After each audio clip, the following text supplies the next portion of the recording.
here today with someone that's actually good at YouTube, unlike myself. And so I'm here with William Candillon. Like, how do I pronounce your last name? Sounds good to me. I guess in French, Candillon. I don't know. Candillon. Anyway works, I think. C'est vrai, Candillon? Yeah. Oh, that's. Oui. Ouh là là.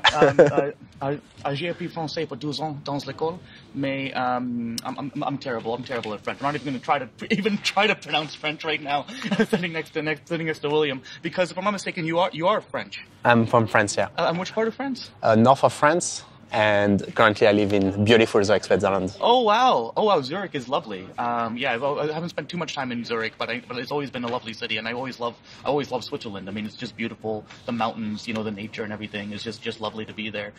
Very different from Toronto and London, which is where I'm from, and so just big cities and stuff. But like Zurich is a big city too, no? That's exactly what I love about Zurich. Is it's pretty international. Lot of things, there's no like things like, oh, if I was living in a bigger city, I could do these things. Things are also, for instance, open very late at night and stuff like that. But then it like feels like a village. Right. So it's a best of both worlds where you can have like this big international city lifestyle, but also it really feels like a village, especially in compare like to London or even San Francisco. Yeah. Have you been to Toronto? No. Have you been to Canada?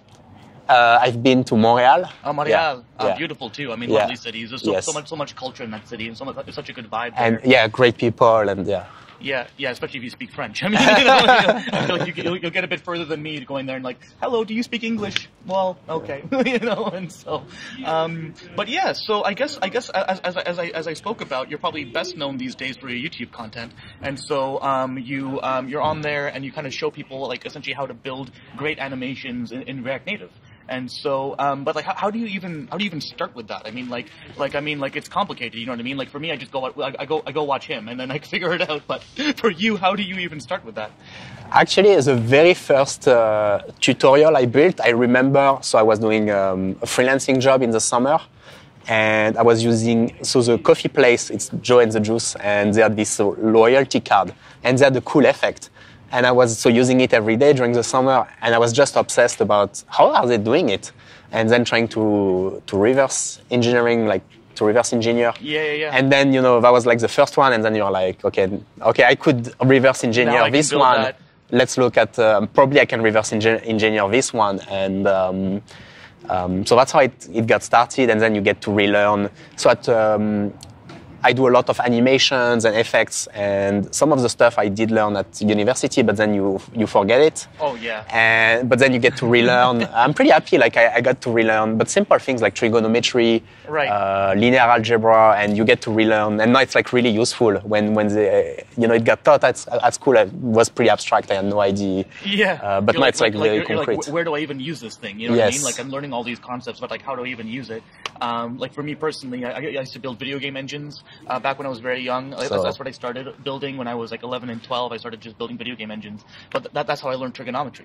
Yeah. Because I was working on like multiplayer shooter games with my friends, and so really for my friends. It wasn't with my friends. It was for my friends.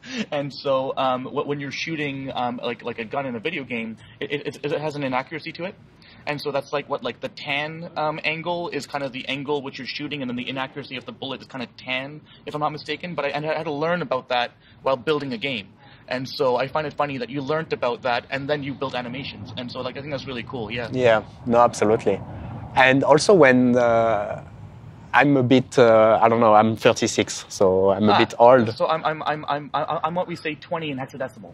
And so, pro tip, after you turn 32, you can start measuring yourself in hexadecimal, and then you still stay in your 20s. That is, and so you're 24. Yeah, that's a great tip, actually. This is cool. Life hack. Yeah.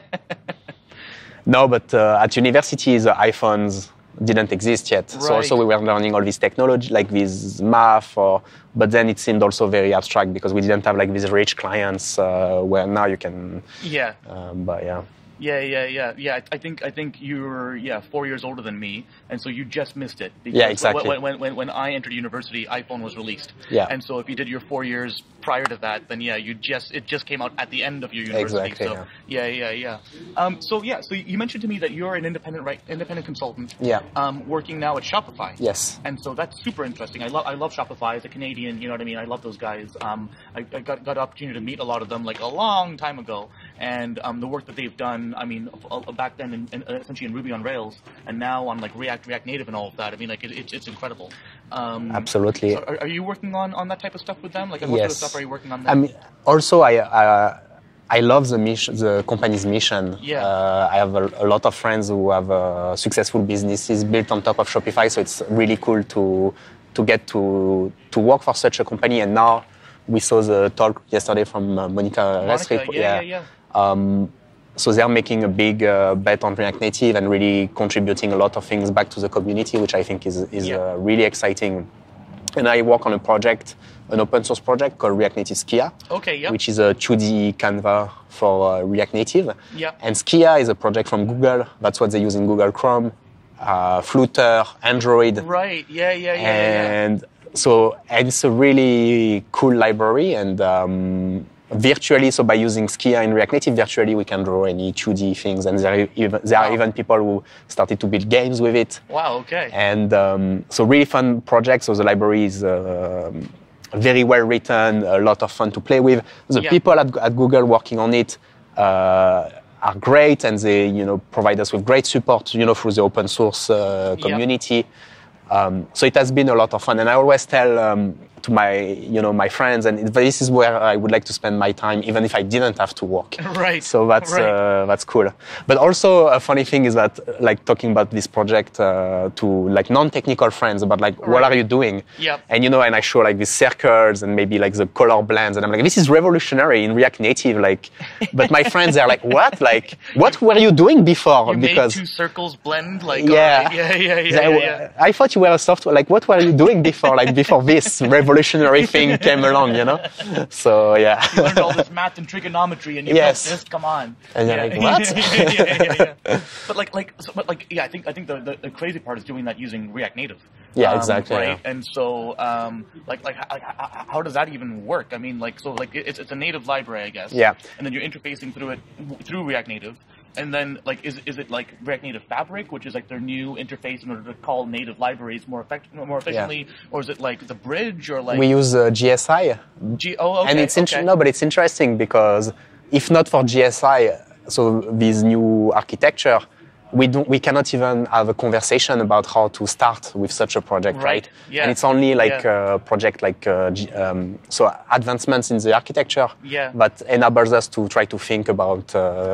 Okay, now we can do these new things, which were not even conceivable. Not even possible before. And then people, at Expo Software mentioned, showing us also how it can be done, right? Right. And for instance, Tomasz, he showed the Suite API yesterday, and he built the OpenGL view for React Native, so using GSI.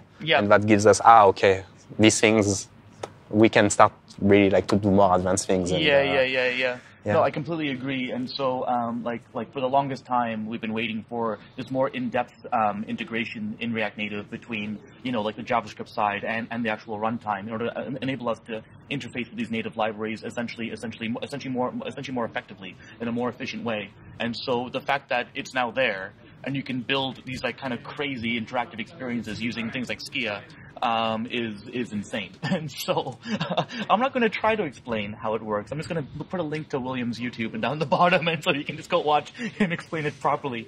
But yeah, that's amazing. So is that what you're working on full time now at Shopify?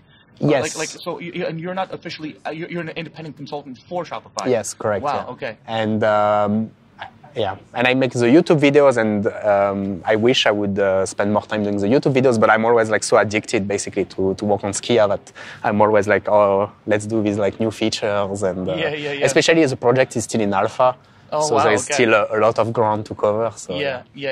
And so, are you sponsored officially by Shopify to work on that, or? Yeah. Oh wow. Yeah. that's pretty amazing to me. Yes. I mean, like what a fantastic job, right? Absolutely. Yeah. And so, just again, kudos to Shopify for hiring people like William to work on this and really advance it for all of us. I mean, you got some of the best minds to work on this stuff. So. So we're two. It's I'm in a partnership with Christian Falk, who's so it's the two of us working on this project, and we always. We work together, and we always make this joke, like we build new things, and we're always saying to each other on Slack, or we're like, who's having more fun than us? That's our motto.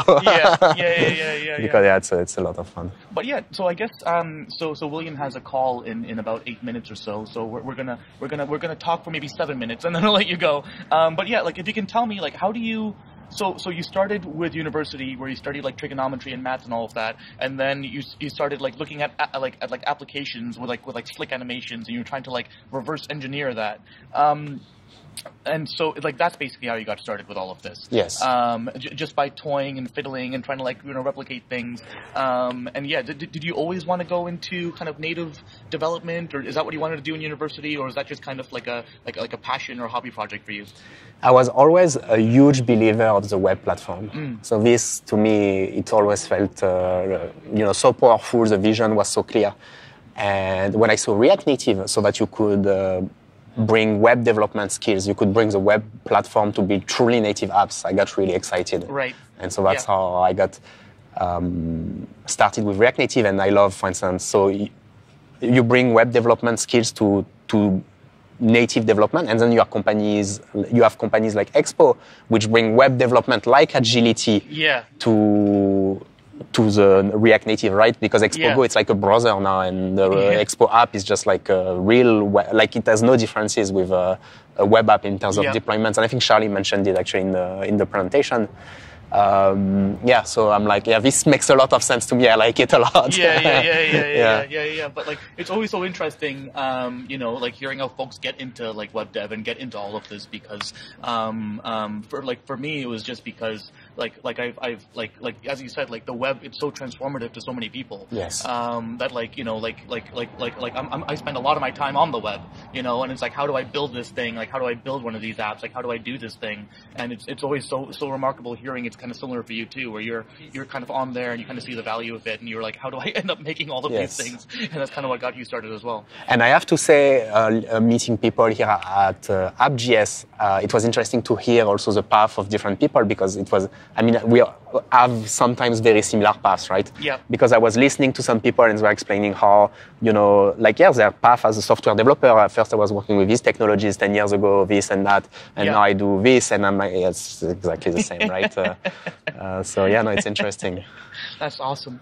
Like in terms of your next YouTube video, do you have any thoughts for that one? 100%, yeah. So we did the workshops at AppJS. So I was really... I think it was yourself and Christoph. Exactly. Yeah, oh my God. It was my first time meeting Christoph, and so I'm not sure if you saw my talk. No, sorry. We got it on camera, so now we know. So now everyone will know. No worries. But it was my first time meeting Christoph, and so I met him on Zoom like a couple months ago, or whatever. And he was so kind to essentially give me a ticket to come to this event, that it was so great finally meeting him in person. And like, he's such a nice person.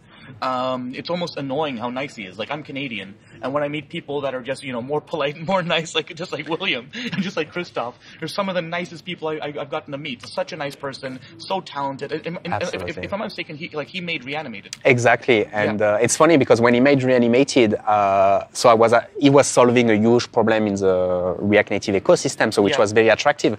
But on top of that, I thought the API design and some of the thoughts that went into it were really outstanding on their own. So it got me even more excited, because even if they were not solving this huge problem, they were a level of design which I was really excited about. Yeah. So, what's your next YouTube video? So we did the workshop, and so I was doing a lot of Skia, so it took me a bit away from Reanimated 2, but I'm now doing the workshop with Christoph. I got to see the latest novelties. I got really excited about some of them. We used EAS. So the workshop started at 9:30. At 9:35, thanks to EAS, everyone had everything working. Oh, wow. Which is, and EAS is what? Expo Application Services. Expo Application Services. So and that allows you to deploy Expo build apps and deploy, and Expo apps which have React Native apps which have native code. Wow. As if they were regular like Expo Go apps. Wow.